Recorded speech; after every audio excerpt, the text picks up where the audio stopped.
અમૃત મકવાણા અને ત્રિવેદી કુસુમના નમસ્કાર. સ્વાગત છે સૌનું સંસ્કૃત જ્ઞાન વાર્તામાં. વિદ્યાર્થી મિત્રો, અગાઉ આપણે ગદ્ય પદ્ય અને છંદ જોયા. હવે આજે આપણે અલંકાર પરિચય ભાગ 1 ધોરણ 12 સંસ્કૃત જોશું. વિદ્યાર્થી મિત્રો, અલંકારમાં પ્રશ્નો અને અલંકારની ઉદાહરણ સહિત સમજૂતી એવા બે પ્રશ્નો છે એ પૂછાય છે. તો આપણને જે પ્રશ્નો છે એ પૂછાય છે એ તમને આની અંદરથી જોઈ શકશો. પ્રસ્તાવના: સાહિત્યમાં કવિઓ કાવ્યના સૌંદર્યમાં વધારો થાય તે માટે જુદી જુદી જે યુક્તિ પ્રયુક્તિઓ પ્રયોજતા હોય છે, આ બધામાં એક અલંકાર છે. કાવ્યના અલંકારોને લીધે વિદ્વાનોએ સંસ્કૃતમાં એક અલંકાર સંપ્રદાય પણ સ્થાપ્યો છે. વિદ્યાર્થી મિત્રો, અલંકારનું આ ઉપરથી ખબર પડે કે કાવ્યમાં ઘણું મહત્વ છે. હવે અલંકારનો અર્થ આપણે જાણીએ. અલંકાર એટલે શું? અલંકાર શબ્દનો સામાન્ય અર્થ આભૂષણ કે ઘરેણું થાય છે. અલંકાર શબ્દ અલમ અને કારહ એમ બે શબ્દોનો બનેલો છે. કાવ્યની શોભા વધારનારા તત્વોને અલંકાર કહે છે. તમને ખબર છે, જેમ મનુષ્ય છે એ ઘરેણાં પહેરે એટલે એનું સૌંદર્ય વધે, એ જ રીતે ભાષાની શોભા જે વધારે એવા જે તત્વો છે એને અલંકાર કહે છે. જેમ ઘરેણાં મનુષ્યની શોભા વધારે છે, એમ ભાષાની શોભા વધારનાર આ જે તત્વો છે એને અલંકાર એટલે કે ભાષાના ઘરેણાં કહે છે. પરંતુ એની કાવ્યશાસ્ત્રની દ્રષ્ટિએ અલંકાર શબ્દ જ વાપરવાનો છે. કાવ્ય શોભાકારાન ધર્માન અલંકારાન પ્રચક્ષતે. કાવ્યનું સૌંદર્ય એ જ અલંકાર છે. કાવ્યનું સૌંદર્ય છે એને જ અલંકાર કહે છે. હવે એના પછી પણ એક અલંકારની વ્યાખ્યા જોઈએ. સૌંદર્યમ અલંકાર. વિદ્યાર્થી મિત્રો, કોઈ પણ એક વ્યાખ્યા છે એ તમારે પાકી કરવાની છે. એ 2 માર્કની અંદર પ્રશ્ન પૂછાય છે, અલંકાર એટલે શું? તો તમે એનો જવાબ લખી શકો. સંસ્કૃત ન આવડે તો ગુજરાતીમાં પણ લખી શકાય છે. હવે અલંકારના પ્રકારો જોઈએ. અલંકારના મુખ્ય 2 પ્રકારો છે વિદ્યાર્થી મિત્રો. એક શબ્દાલંકાર અને 2 અર્થાલંકાર. હવે શબ્દાલંકાર કોને કહેવાય, અર્થાલંકાર કોને કહેવાય, એ પણ ઘણી વખત પ્રશ્ન પૂછાય છે કે ભાઈ શબ્દાલંકાર એટલે શું, અર્થાલંકાર એટલે શું.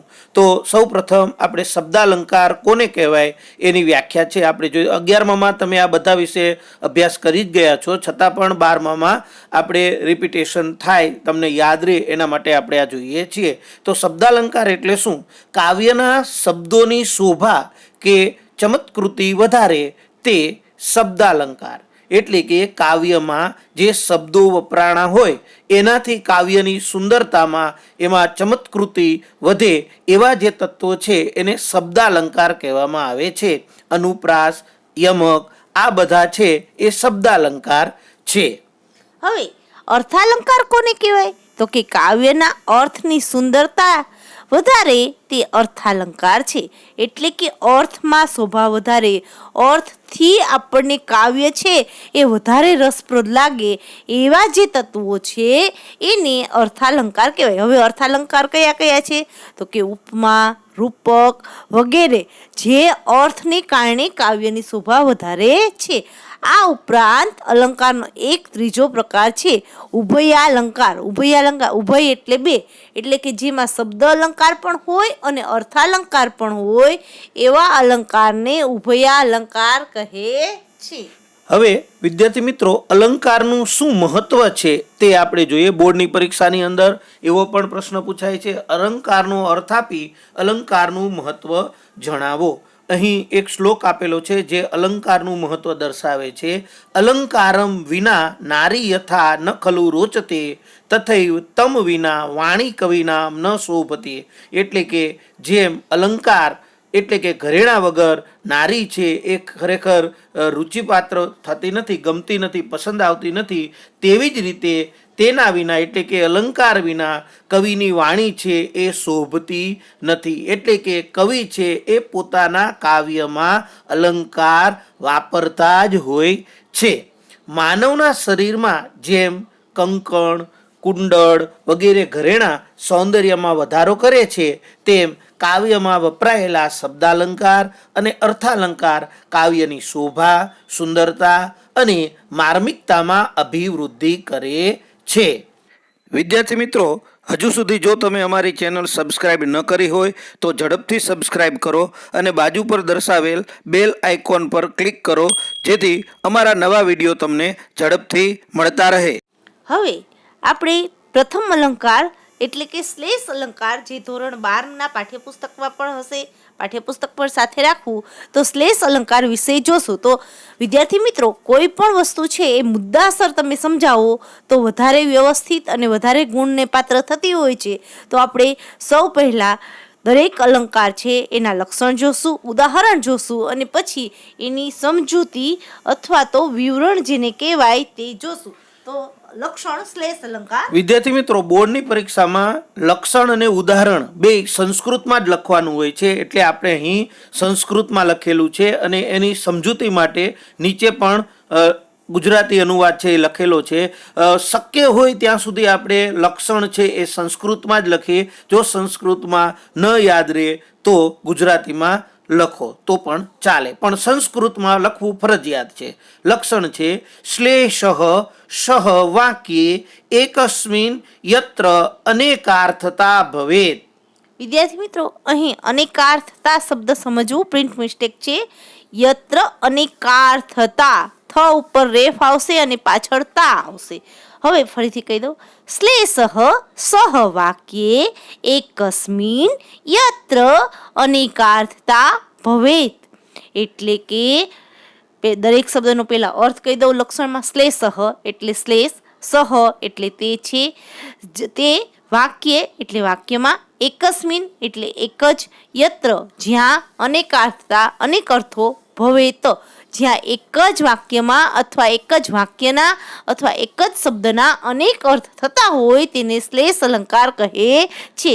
સરળ ગુજરાતીમાં સમજાવું તો એક જ વાક્યમાં એક શબ્દના અનેક અર્થો થતા હોય તેને શ્લેષ અલંકાર કહે છે. એક શબ્દના એકથી વધારે અર્થ હોય તેને શ્લેષ કહે છે. વિદ્યાર્થી મિત્રો, હવે ઉદાહરણ જોઈએ. હવે પાઠ્યપુસ્તકની અંદર પણ ઉદાહરણ આપ્યા છે, તે ખૂબ જ લાંબા છે, એટલે તમે કોઈ પણ ઉદાહરણ છે એ યાદ રાખી શકો છો. અહીં આપણે નમૂના માટે બે ઉદાહરણ આપ્યા છે. લક્ષણ અને ઉદાહરણ બે આપણે સમજાવવાનું હોય છે. એટલે પેલું ઉદાહરણ છે અહીંયા વિભાતિ વિભાકરઃ. ગુજરાતી લખવાની જરૂર નથી, પણ સમજૂતી માટે આપણે અહીંયા લખેલું છે વિભાકર શોભે છે. આ એનું ઉદાહરણ છે વિભાતિ વિભાકરઃ. આ શ્લેષ અલંકાર કઈ રીતે થાય એ પણ ખાસ બોર્ડમાં લખવાનું છે, એની સમજૂતી કે ભાઈ અહીંયા શા માટે આ શ્લેષ અલંકાર થયેલો છે, તો એની સમજૂતી જોઈએ. અહીં વિભાકર શબ્દના બે અર્થો થાય છે. પહેલો અર્થ થાય છે રાજા અને બીજો અર્થ થાય છે સૂર્ય.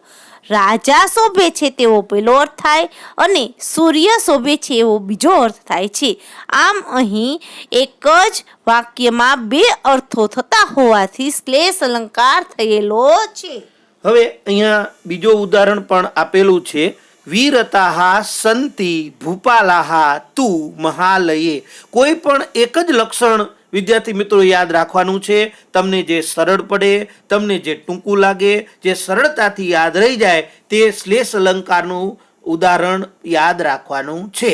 તો બીજું છે આપણે જોયું વીરતાહા સંતિ ભૂપાલાહા તુ મહાલયે. રાજાઓ અત્યારે મહેલમાં વિરામ કરે છે.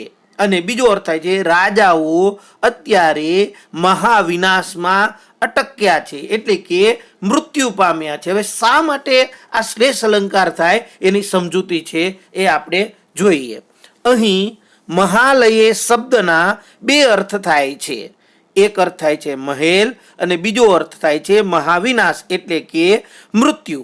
અહીં એક અર્થ થાય છે પેલા જે મહેલ અર્થ લઈ તો રાજાઓ અત્યારે મહેલમાં વિરામ કરે છે, અને બીજો અર્થ આપણે લઈ કે ભાઈ મહાવિનાશ એટલે કે મૃત્યુમાં, એટલે કે રાજાઓ અત્યારે મૃત્યુ પામ્યા છે. આમ અહીં બે અર્થ થાય છે. એક જ શબ્દના મહાલયે શબ્દના બે અર્થ થાય છે, તેથી પણ આ શ્લેષ અલંકાર થયેલો છે.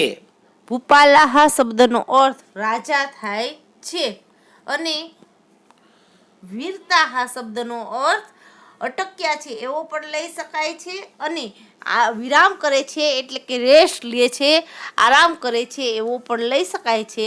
એટલે એક અર્થમાં થાય છે રાજાઓ મહેલમાં વિરામ કરે છે, બીજો અર્થ થાય છે મૃત્યુમાંથી તેઓ અટક્યા એટલે કે રાજાઓ અટક્યા છે.